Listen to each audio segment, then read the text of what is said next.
Good Monday. I hope you guys all had it's Tuesday. I hope you guys all had a great Labor Day weekend. I want to touch base with you about a few things that we've done. I've made your assignments a little bit easier. So basically what you're going to do today is you're going to read the first story from Big Joe's funeral, or it's from 145th Street. It's a short story about a guy named Big Joe.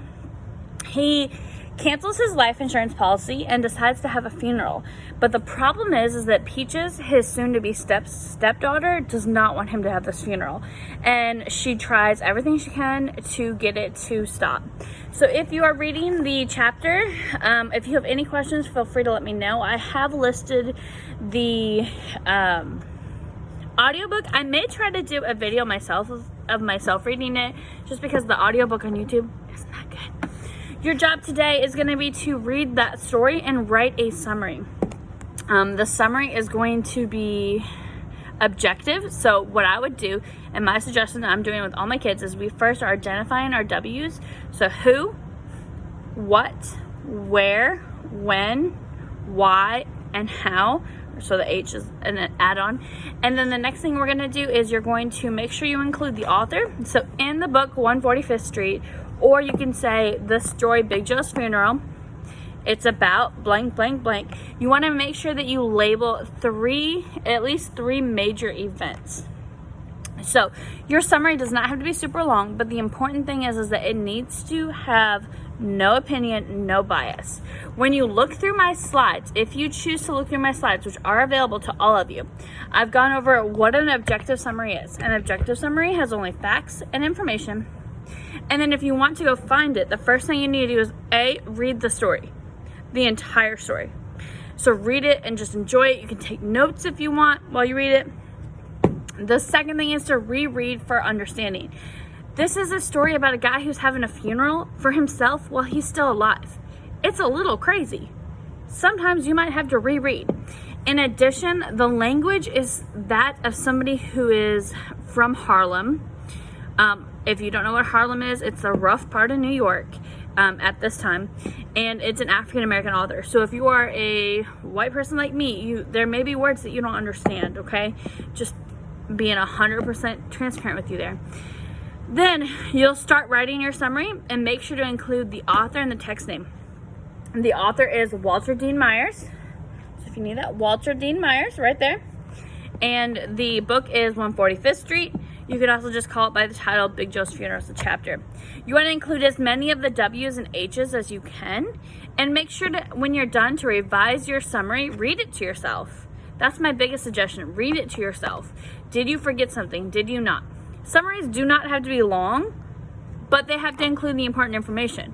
You don't want to have a summary and be like, who? What? What's? What? Where? What? You don't want to have those questions pop up. So that's your job today.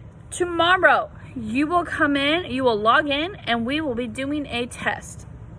Now, in class, I have done a Kahoot to review. I will share that with my virtual students, and if I play in a certain mode, you guys at home can play as well. So I will put it up on Classroom with this link, so that if you want to play the Kahoot at home, you can. It has some review questions on there. It can help you understand the material. You will be reading a short text, and you will be writing an objective summary, and then there will be like 10 questions about that text. So please, please, please make sure to read that text. And then I have combined all of your work for this week into one document. So today your job is I'm trying to click on it. Today your job is to do the summary, right? Under the weekly work assignment, I have one person who turned it in. Sorry, he didn't listen. But if you click on the instructions, I've uploaded a document. It's the third week. And what you're going to do is it tells you each day. Monday is lesson 9. Tuesday is lesson 10. That's when we're doing the test and we're doing our reading notebook. Please, please, please make sure to do your reading notebook. It is something where you write about what you've read for the day. If you are virtual, you can write about Big Joe's funeral. So today I read a story about Big Joe. The questions I have are, why would you have a funeral when you're alive? I don't know. Then lesson 11 is on there, and then lesson 12 is on there as well. So I have all of your work uploaded on here. All of your work is uploaded for the week. Click on that third week document. That is worth the most points. Then make sure to double check and make sure that you do the work on Buzz. There's just a few practice its and a few assess its. I have limited the amount of work on Buzz this week because I didn't like it. Okay. Please do not hesitate to reach out to me, email me, call me, whatever you need to do. I'm here to help you. I've also made a checklist of things that I need you to do today and this week. Do not hesitate to reach out to me. And last but not least, please fill in your check-ins. Those are ways for me to see what's going on with you and a spot for you to talk to me. They may be awkward, they may be weird, but by the end of the year, you'll be used to them.